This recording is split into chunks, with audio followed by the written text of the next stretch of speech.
What's up, guys, and welcome back to Adventure Archaeology. If you're new to the channel, my name is Brandon. This is my lovely wife Miranda, and today we're headed back to the creek where we found the hutch at in the last video. We're hoping that we're going to find one that's whole, and if you don't know what a hutch is, it's a type of old bottle that was made from the 1870s all the way up to 1912. Some of those hutches can be worth thousands of dollars, so we're hoping to find a really rare one today. And without any further ado, let's jump in the water and go see if we can find one. Let's see what we got under this log right here. Can't tell if these are going to be old or not, but I figured I'd turn the camera on. That is going to be a modern, taller Coke bottle. Let's see if this one right here is older. Oh, well, it's whole.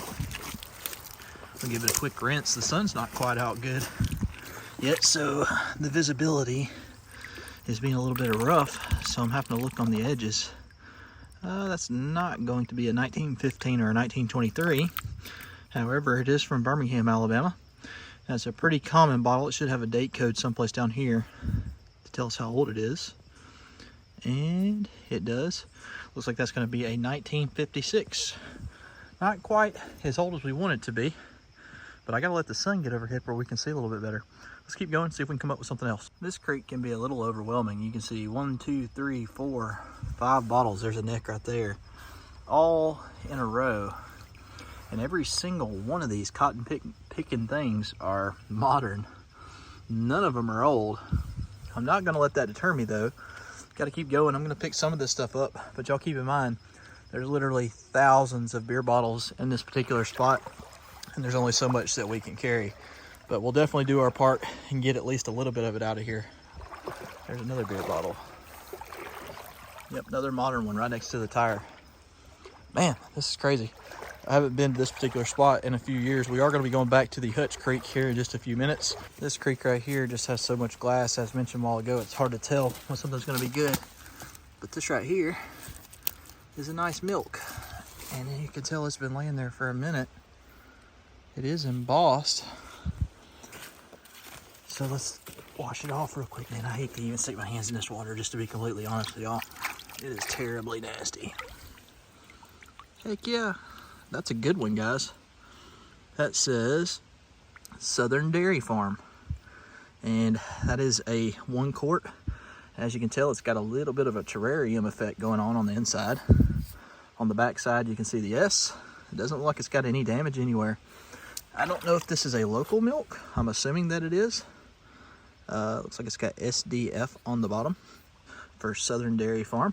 But we'll definitely take that without a doubt. And that means that we are on the right track to find hopefully some awesome bottles. All right, I almost walked over this one. It's camouflaged pretty good down there. You can tell that's gonna be a good for life Dr. Pepper.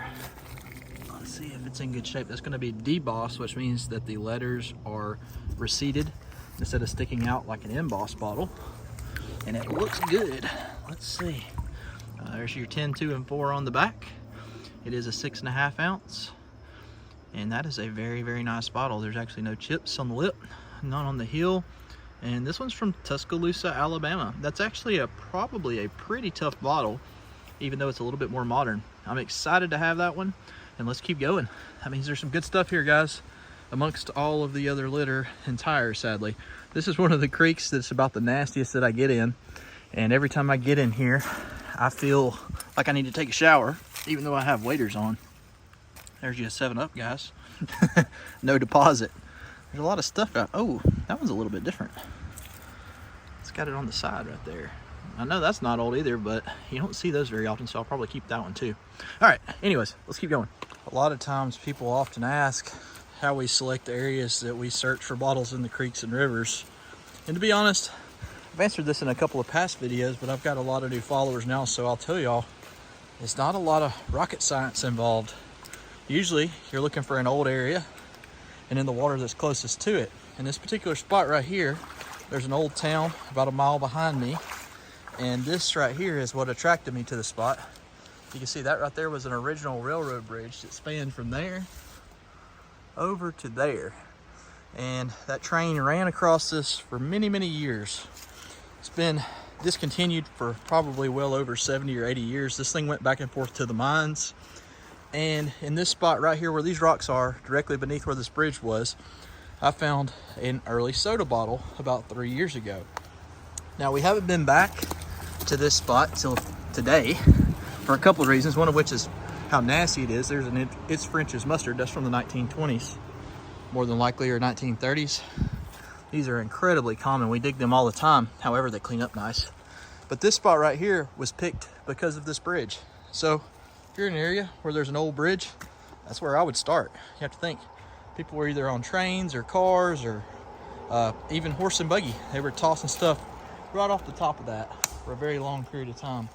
So I'm gonna take my time and really look through all of this trash that's right here piled up around these rocks, and maybe we'll come up with one more bottle before we move to the next spot and pick up my wife. It's a mason jar. Can't tell how old it's gonna be yet. It's gonna be an Atlas strong shoulder. And boy, that thing is dirty. You can't even tell. It's probably a clear one more than likely. It's pretty strongly embossed, and I don't remember exactly how to date this particular mason jar. So if y'all know, leave it in the comments below. How old is this Atlas strong shoulder mason? I'll give you a hint. The majority of what I've found so far in this spot has been from the 1940s and 50s. So if I had to guess, it's gonna be somewhere right around there. Well, I reached down and I grabbed this, and it was sticking up like that. For some reason, I thought it was just the mouth to a jar. When I grabbed a hold of it, it came out as a whole insulator. This is a Whittle Tatum Company insulator is what it says. And I can't make out what it says over there. Made in the USA is what it says. So it's whole, doesn't have any chips or cracks. And so far, this is the best find of the day. We are at a pretty good spot right here, and the water's pretty clear. The leaves are making it a little bit hard to see, so we're moving slower. I see some kind of figurine down here. Can you rake it out with the rake, baby? Why? Because I want to look at it. Stick your hand down and get it. No, there's leeches in here. You little scary cat. She was making fun of me because she said, "You're not scared of snakes, but the leeches bother you?" And I said, "Yeah." Yeah, it was a deer. He lost his two ears. It's so pretty, though. Both of his antlers are I'm going to take that. Yeah, we'll do something with it. Look at the age cracks on it. That's pretty cool. That's why I want it. It's because the age cracks. Yeah, I don't know how old it is, but it definitely... Well, let me rephrase that. It's either age cracks or crazing. Depends on how technical you want to be. But it's probably at least 40, 50, 60 years old.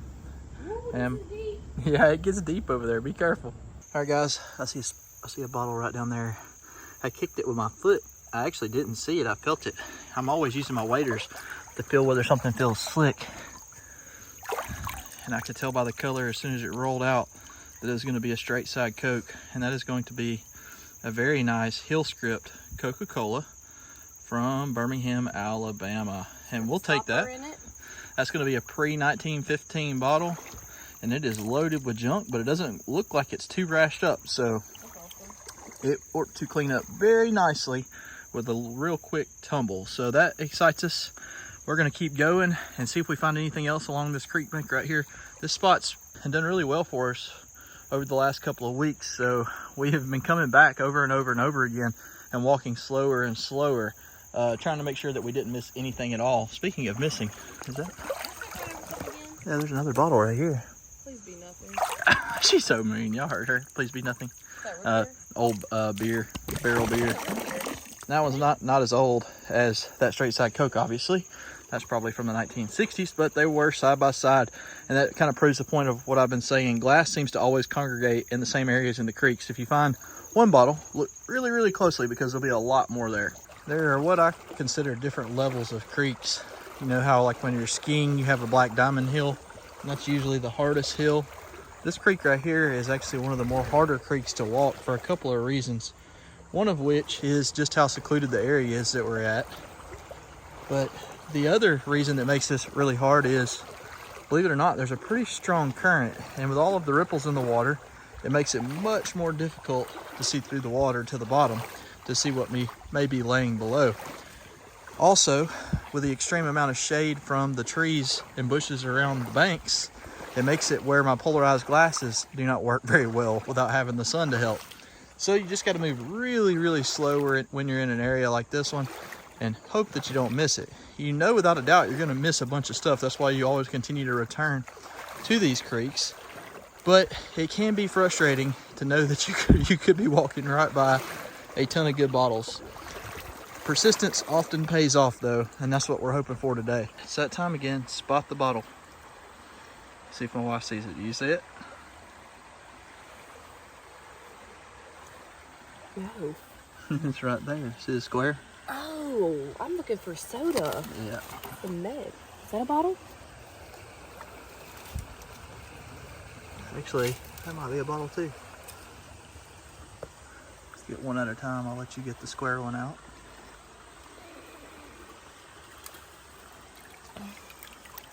Slick. Oh, come on. That's got a screw top too. That's going to be from the late 1920s, early 1930s. I think this is a newer beer.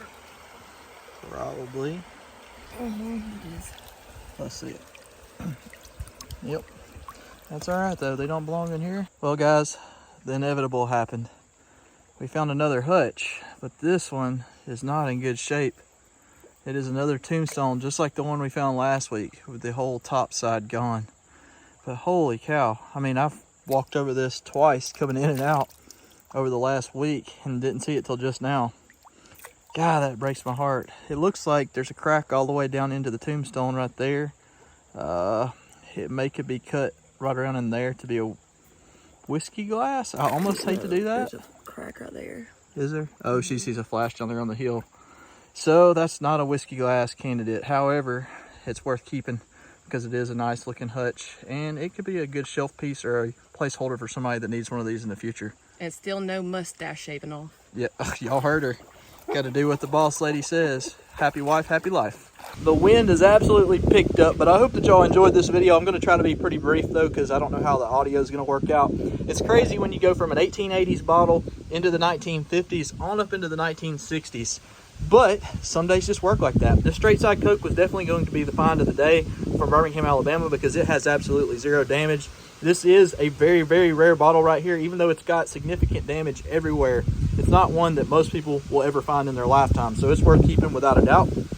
I am excited about the Dr. Pepper, even though it's probably from the 1950s from Tuscaloosa, just because Tuscaloosa was my hometown. And it's always a good day when you find a full quart milk that's in good shape. I'm kind of halfway wanting to keep the terrarium going in there. The French's mustard wasn't worth a ton. Neither of these bottles over here. The Royal Crown and two different styles of the 7-Up. But what I'm going to do is I'm going to drop those down into some uriatic acid to clean what you see on there, that black algae off, just to clean them up enough to be able to preserve them. Because even though they might only be 1960s, you got to think that's coming up on 50, 60 years old. So if you enjoyed the video and you're new here, please be sure that you're subscribed, and we'll catch you guys in the next adventure.